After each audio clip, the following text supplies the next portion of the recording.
à tous. Bonjour Bonjour, Sarah. bonjour Sofiatou. Ravie de pouvoir avoir cette présentation pour vous aujourd'hui dans le cadre de la Semaine européenne pour l'emploi des personnes en situation de handicap. Le MEDEF Essonne se mobilise à travers sa commission emploi, formation, insertion pour proposer à ses adhérents cette vidéo, cette chronique autour de la politique handicap en entreprise. Alors, la raison d'être du MEDEF, agir ensemble pour une croissance responsable, s'intègre dans la volonté des entreprises d'être plus inclusives et la question de l'emploi des personnes en situation de handicap en fait partie intégrante. Alors, juste pour me présenter, je suis Sophia Toundiaï, je suis la fondatrice et dirigeante de la société Human Cap et je suis accompagnée de Sarah. Enchantée, donc je suis Sarah Victor, je suis consultante handicap au sein de l'entreprise HumanCap. Nous sommes là aujourd'hui pour parler effectivement handicap. D'ailleurs, on ne l'a pas précisé, mais HumanCap est une entreprise adaptée. Sofiatou, est-ce que tu pourrais nous expliquer ce qu'est une entreprise adaptée? Alors effectivement, Human Cap est une entreprise adaptée, donc c'est une entreprise dite ordinaire, mais qui est agréée par les services de l'État, car on s'engage à recruter majoritairement des collaborateurs en situation de handicap. Donc chez Human Cap, au moins 55% des salariés de l'entreprise, qui sont des consultants RH, assistants RH, sont majoritairement en situation de handicap. Alors, on est clairement ravis d'animer ce temps d'échange, effectivement, aujourd'hui pour le MEDEF Essonne. On va, dans un premier temps, vous parler de ce qu'est le handicap. Parce que pour pouvoir parler politique handicap, il faut d'abord savoir de quoi on parle. Donc, on va vous expliquer ce qu'est le handicap en entreprise. Et puis ensuite, on va vous rappeler aussi les obligations légales qui découlent de cette obligation d'emploi de travailleurs handicapés. Et puis enfin, on vous présentera les solutions à mettre en œuvre en entreprise pour pouvoir avoir une politique handicap dynamique. Voilà, donc n'hésitez pas, à l'issue de ce webinaire, on vous laissera nos coordonnées ainsi que ceux de la commission emploi et formation. Vous aurez la possibilité, effectivement, si vous le souhaitez, de nous interpeller dans un second temps. Alors, Alors, Sarah, ouais. ouais, pour mieux comprendre le handicap, est-ce que peux nous dire, d'un point de vue légal, ce qu'il en est? Exactement. Donc, pour mieux comprendre le handicap, on va commencer par s'intéresser au cadre légal et notamment à la définition du handicap par la loi de février 2005 qui s'affiche à l'écran, qui nous dit que constitue un handicap une limitation ou une restriction de son quotidien, de sa vie en société, de une ou de plusieurs fonctions. Et cette limite ou cette restriction, elle doit être durable ou définitive. Donc, on parle de durable à partir du moment où la restriction, elle est prévisible à au moins 1 an dans le temps. Et est-ce que cela veut dire que lorsque quelqu'un qui contracte une maladie ponctuelle et qui n'aura pas de séquelles ultérieures, cette personne peut prétendre au statut de travailleur handicapé? Tout à fait, puisqu'en fait, un des moyens de se faire reconnaître travailleur handicapé, c'est grâce à la RQTH, la reconnaissance de la qualité de travailleur handicapé. Et en fait, cette reconnaissance, elle est vraiment étudiée au cas par cas et elle peut être attribuée autant à titre définitif que limitée dans le temps. Et donc, cette limite dans le temps, elle va varier d'une personne à une autre en fonction de sa situation. Parfait. Mais concrètement, qu'est-ce qu'il faut savoir du handicap pour changer le regard? Qu'est-ce que tu pourrais nous dire là-dessus? Je pense que parfois, rien de plus parlant que des chiffres pour nous aider à changer notre regard sur le handicap. Déjà, ce qu'il faut savoir, c'est que 85% des travailleurs handicapés acquièrent leur handicap au cours de la vie. Et ça veut dire donc dans ce cas qu'ils ne sont pas de naissance. Ensuite, 80% des handicaps ne se voient pas, ce qui signifie donc que c'est impossible de les identifier tant que la personne ne nous l'a pas dit. Aussi, il faut savoir que dans seulement 10% des situations, un aménagement de la situation de travail est nécessaire. Autrement dit, dans 9 cas sur 10, aucun aménagement particulier n'est nécessaire de la part de l'employeur. Et enfin, contrairement aux idées reçues, uniquement 3% des personnes en situation de handicap sont en fauteuil roulant, ce qui porte à confusion, puisqu'en fait, ce fauteuil roulant, c'est le logo représentatif de toutes les catégories de handicap dans le langage commun. Pourtant, il en existe plein d'autres. D'ailleurs, Sofiatou, est-ce que tu pourrais nous les rappeler? Oui, bien sûr. Alors, déjà, tout d'abord, il y a donc le handicap sensoriel. On le retrouve effectivement, ce handicap sensoriel chez les personnes mâles et non-voyantes. Il y a également donc le handicap auditif, où là, on a les personnes qui sont sourdes ou malentendantes. Ensuite, il y a le handicap moteur qui couvre l'ensemble des troubles, troubles de la dextérité, la paralysie, qui peuvent entraîner une atteinte partielle ou totale de la motricité. En font partie notamment les personnes qui sont en fauteuil roulant, mais ce n'est qu'une partie. Ensuite, il y a les particularités cognitives qui sont des processus neurologiques différents qui touchent ou pas d'ailleurs l'intelligence, par exemple la dyslexie. Nous avons le handicap psychique qui représente les troubles mentaux, affectifs, émotionnels. Et enfin, on a les maladies invalidantes ou maladies chroniques qui peuvent être respiratoires, cardiovasculaires, digestives, infectieuses, rhumatologiques, neurologiques, gynécologiques et même plus encore. Merci beaucoup, Sophiatou, ça nous permet déjà d'y voir bien plus clair. Oui, et c'est intéressant de connaître les différentes catégories de handicap, mais il faut savoir qu'en entreprise, le salarié n'a aucune obligation de nous faire part de son statut de travailleur handicapé et encore moins de nous parler de sa pathologie. Et il est d'ailleurs interdit pour l'employeur d'en faire la demande. D'ailleurs, Sarah, il y a eu différentes réformes sur cette obligation d'emploi de travailleur handicapé en 2005, 2018, en 2020. Est-ce que tu peux nous en dire plus? Alors, tout a commencé il y a bien longtemps avec la loi du 10 juillet 1987, qui a été renforcée par celle de 2005 et qui a fait en fait de l'intégration professionnelle des travailleurs handicapés une obligation nationale. Cette obligation, elle s'impose à tous les employeurs d'au moins 20 salariés qui se doivent d'employer des personnes travailleurs handicapés dans la proportion de 6% de l'effectif total. Et c'est ce qui représente l'obligation d'emploi des travailleurs handicapés.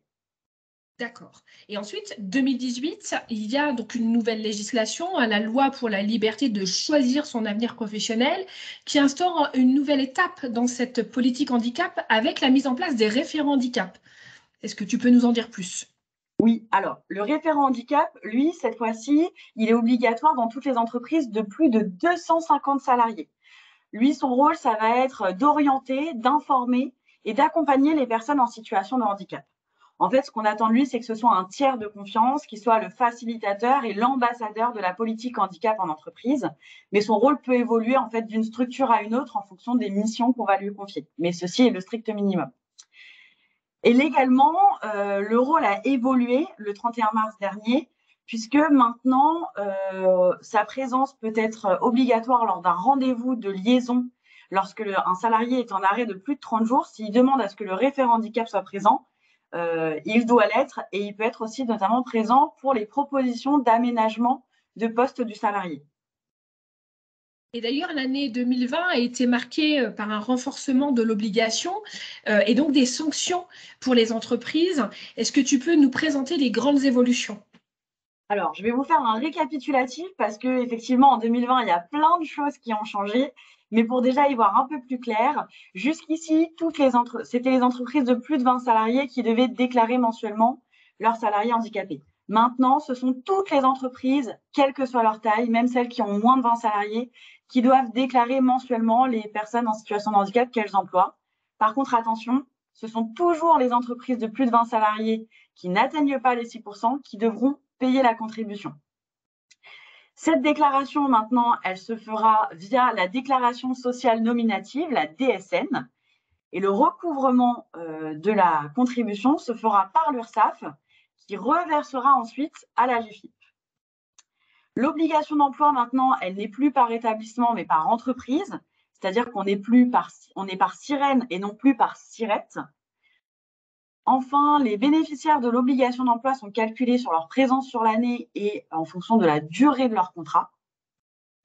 Et ça, pour tout type d'emploi, qui seront dorénavant tous pris en compte, c'est-à-dire CDI, CDD, mais aussi stage, rémunéré ou non, période d'immersion, intérim, alternance. En fait, en un mot, tout ce qui constitue à créer des passerelles vers l'entreprise. Le calcul des achats auprès du secteur protégé adapté est simplifié, c'est-à-dire qu'il ne sera plus compté comme des unités bénéficiaires, mais sera déduit de la contribution. Et les accords agréés auront une durée maximale de 6 ans, c'est-à-dire 3 ans renouvelables une fois. Et il y aura des mesures transitoires qui seront sur la période 2020 jusqu'à aujourd'hui et même sur les années à venir pour accompagner les entreprises et atténuer l'impact de la réforme qui est quand même assez conséquente sur les entreprises. Et justement, Sarah, que se passe-t-il si une entreprise ne respecte pas cette obligation? Tu parlais effectivement de contribution auprès de l'URSSAF, mais alors concrètement, ça se traduit, ça coûte combien? Alors, cette contribution, elle va varier en fait en fonction de l'effectif de l'entreprise. Je vous affiche à l'écran les montants. En fait, une entreprise de petite taille et une entreprise de plus de 750 salariés ne payera pas le même montant. C'est-à-dire que pour une entreprise comprise entre 20 et 199 salariés, le montant il sera de 4 428 € par personne manquante, par travailleur en situation de handicap manquant, tandis que pour une entreprise de plus de 750 salariés, le montant sera de 6 642 € par travailleur en situation de handicap manquant. Donc ça varie. Et enfin, il existe aussi les entreprises, ce qu'on appelle à quota zéro, c'est-à-dire des entreprises qui n'ont pas mis en place d'action en faveur de l'emploi des personnes en situation de handicap pendant 4 ans. Et cette fois-ci, ils se voient attribuer une contribution qui monte jusqu'à 16 605 € par travailleur manquant. Donc ça, c'est énorme. Et donc, par cette réforme, l'objectif, ça sera vraiment de donner un coup d'accélérateur à l'inclusion et des travailleurs en situation de handicap dans l'entreprise. Mais pour ça, il faut avoir de toute façon une politique handicap qui soit dynamique et qui soit en place. Et donc, pour ça, Sofiatou, comment on fait? Alors oui, Sarah. Donc là, effectivement, Sarah vient de vous exposer, on va dire, les bases légales, ce que prévoit la loi. Et puis maintenant, concrètement, c'est comment je fais, moi, dirigeant d'entreprise, pour impulser une politique handicap dynamique. Alors, il y a plusieurs leviers possibles.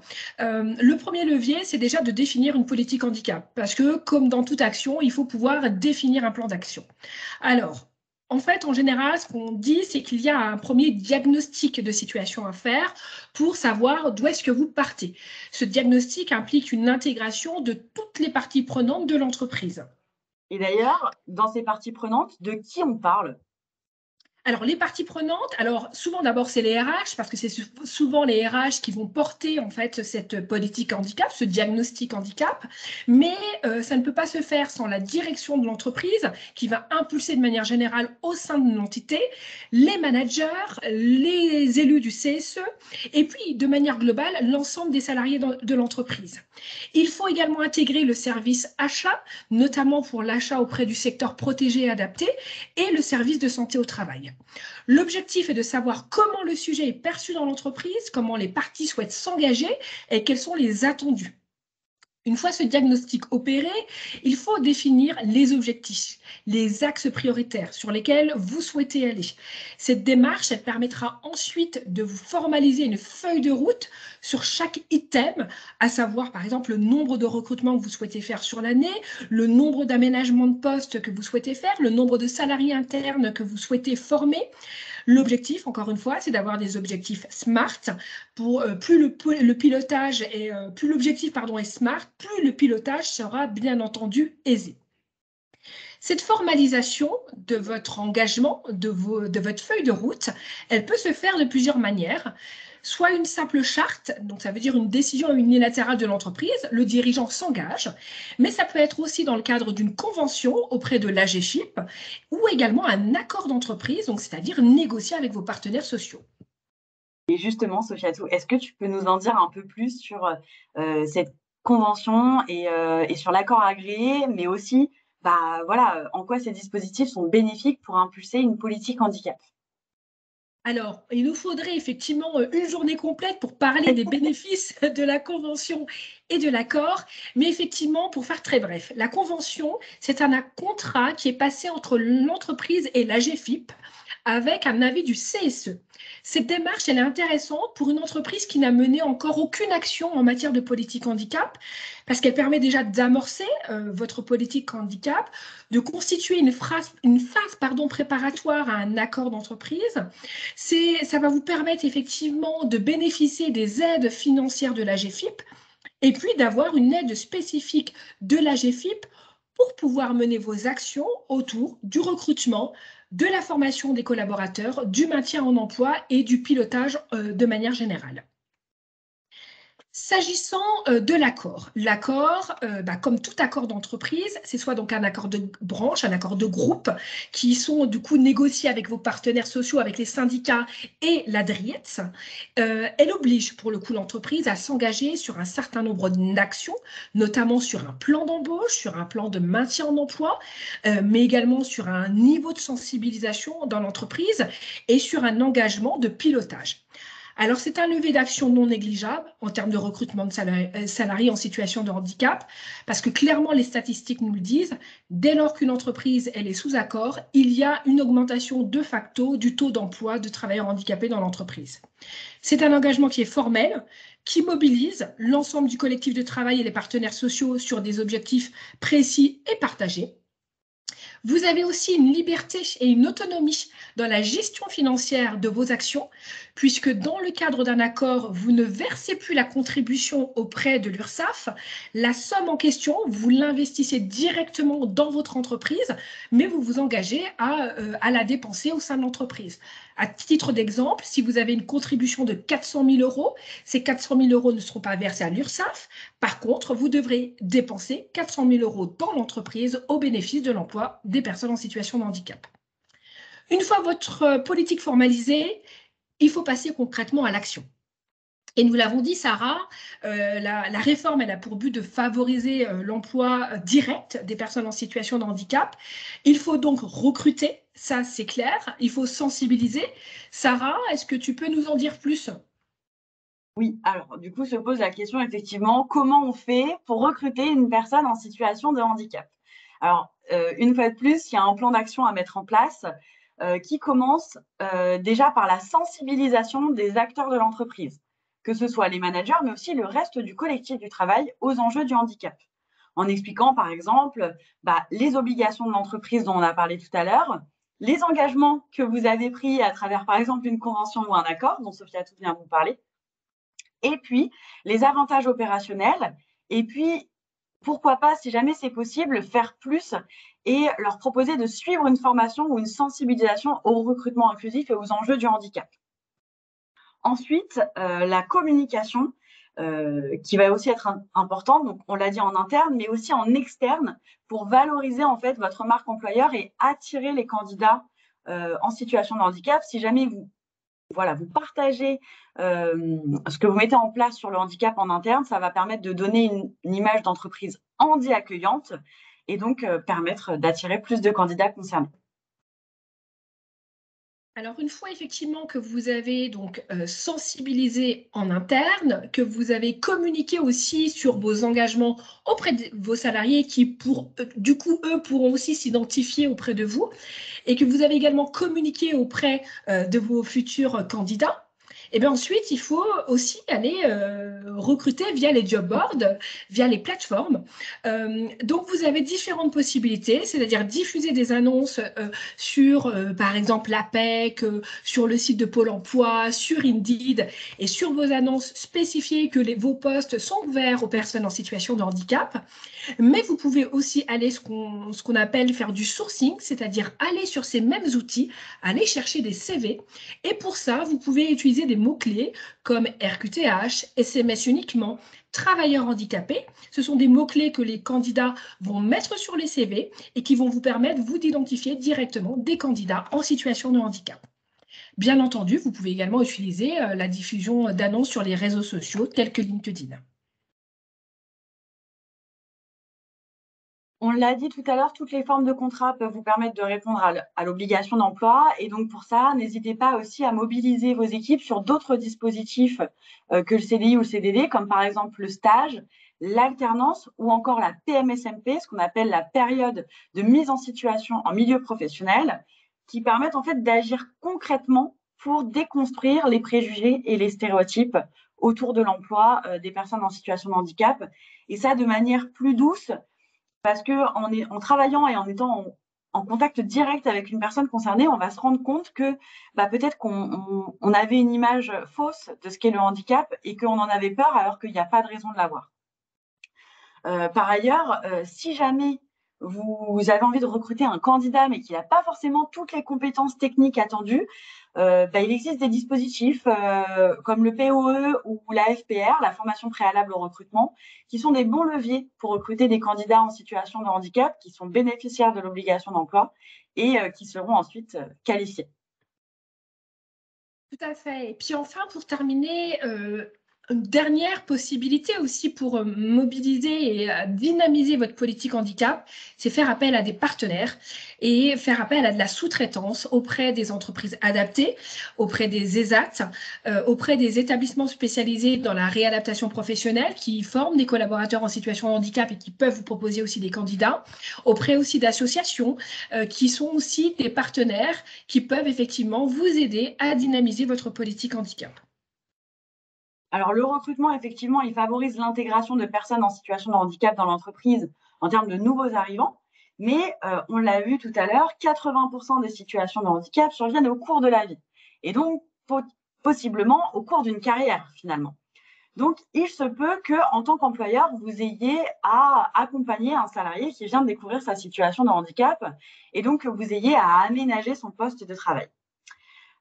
Et donc, dans ces cas-là, il y a une démarche que l'on appelle le maintien dans l'emploi ou vers l'emploi d'un collaborateur. Et donc, on va en parler un petit peu plus en détail. Donc, le maintien dans l'emploi, en fait, c'est le fait d'aménager un poste de travail, en fait, de mettre en place des moyens pour que la personne garde son emploi dans des conditions qui soient adaptées à son besoin de santé en fonction de sa situation. Et ensuite, on a le maintien en emploi. Lui, c'est le fait d'anticiper la perte d'une activité professionnelle quand le maintien dans l'emploi ne suffit pas. C'est le fait de trouver des moyens de travailler dans un autre emploi, donc ce qu'on appelle le reclassement. L'objectif, clairement, dans ces deux dispositifs, c'est de mener une politique de prévention des risques d'inaptitude et de lutte contre la désinsertion professionnelle. D'ailleurs, dans le maintien dans l'emploi, il peut y avoir plusieurs natures. En fonction de la situation, ça sera toujours en fonction de ce que nous a préconisé en fait le médecin du travail. Il peut être de nature organisationnelle, par exemple au niveau des horaires, prendre des pauses plus régulières, ou bien supprimer certaines tâches, ralentir la cadence, aménager les horaires, ou il peut être technique, c'est-à-dire avec du matériel adapté, compensatoire ou du matériel ergonomique. Mais ça peut être par exemple de l'interprétariat, ça peut être l'accès à des logiciels spécifiques. Et dans les deux cas, ça représente un véritable bénéfice pour le salarié, mais aussi pour l'employeur. Et alors là-dessus, tu peux nous en dire plus, Sarah? Oui, alors, tout d'abord, pour l'employeur, ça va lui permettre déjà de pérenniser l'emploi de ses salariés, de les soulager dans leur quotidien, d'éviter les arrêts maladie, les absences à répétition. Et bien souvent, ça va être aussi un facteur de motivation donc pour le salarié en question, mais aussi pour les collègues qui vont voir que leur entreprise est engagée dans le bien-être de ses salariés et ça va vous permettre de garder toutes ces compétences-là des salariés qui sont déjà formés, de les garder en interne sans avoir à passer par le recrutement. Et enfin, pour le salarié, on s'en doute, c'est un véritable soulagement dans son quotidien, puisque a priori, là, la solution lui correspondra vraiment à son besoin et ça va l'aider dans son quotidien de travail et surtout l'aider à garder son emploi. Alors justement, par rapport à tous ces sujets, Sofiatou, on parle souvent de handicap, des différentes solutions qui existent, mais HumanCap, dans tout ça, qu'est-ce que nous, on peut faire ? Alors, HumanCap, c'est vrai que aujourd'hui, HumanCap, comme on vous l'a précisé en introduction, on est une entreprise adaptée, donc spécialisée dans le conseil RH et les politiques handicap. Donc, qui dit entreprise adaptée, dit entreprise qui va vous permettre de répondre en partie à votre obligation d'emploi de travailleurs handicapés, puisqu'en fait, en faisant appel à nous, vous allez pouvoir déduire votre contribution AGFIP ou URSSAF, pardon, autant pour moi. Et puis, déjà de manière générale, vous allez contribuer à l'emploi de personnes en situation de handicap parce qu'en nous faisant travailler, vous contribuez au fait que nous-mêmes, on emploie des personnes en situation de handicap. Et puis ensuite, concrètement, quel type de prestations on propose? HumanCap, on est là à la fois pour faire ce qu'on appelle de l'externalisation RH.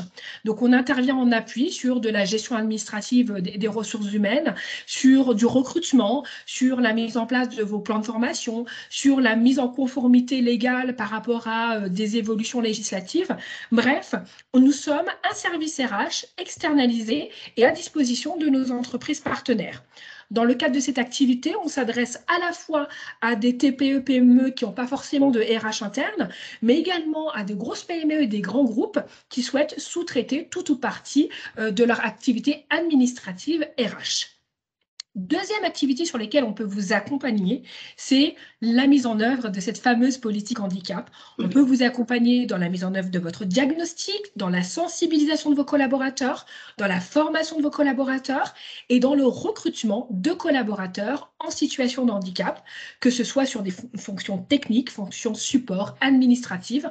On s'adapte à votre métier et à votre organisation. Et puis enfin, HumanCap est en train de lancer un centre de formation qui va permettre effectivement de former des collaborateurs en situation de handicap à vos métiers, de telle sorte qu'après un passage dans notre centre de formation, ils puissent être opérationnels tout de suite chez vous. Et l'idée de ce centre de formation, c'est vraiment de faire des formations qui sont adaptées à vos process, à vos outils, à vos métiers. Mais ça, on pourra vous en parler un petit peu plus tard. Et puis enfin, une plateforme digitale, parce que pour pouvoir piloter cette politique handicap, il est bien d'avoir des outils qui vous permettent de faire des calculs automatiques. Et là encore, on est là pour également vous mettre à disposition cette plateforme. Alors, il faut savoir qu'il y a, dans le cadre de la commission emploi-formation insertion du MEDEF, nous avons créé une offre spécifique pour les adhérents du MEDEF. Donc, pour toute question, je vous invite effectivement à reprendre contact avec nous via les coordonnées qui vont suivre juste après, donc par email ou par téléphone. Et puis, vous pouvez également vous rapprocher des membres de la commission emploi, formation, insertion du MEDEF qui seront également présents pour vous répondre. Voilà, Sarah, nous avons terminé cette petite chronique sur la politique handicap dans le cadre de la SEPH. Merci, Sarah. Merci Sophiatou. Et puis bien sûr, n'hésitez pas à venir poser vos questions, puisque toujours quand on évoque ce sujet, on a plein de questions qui nous viennent en tête, donc il ne faut pas hésiter à les poser et notamment pouvoir en parler pour trouver des solutions. Merci beaucoup, Sarah. À très bientôt. Au revoir. Au revoir.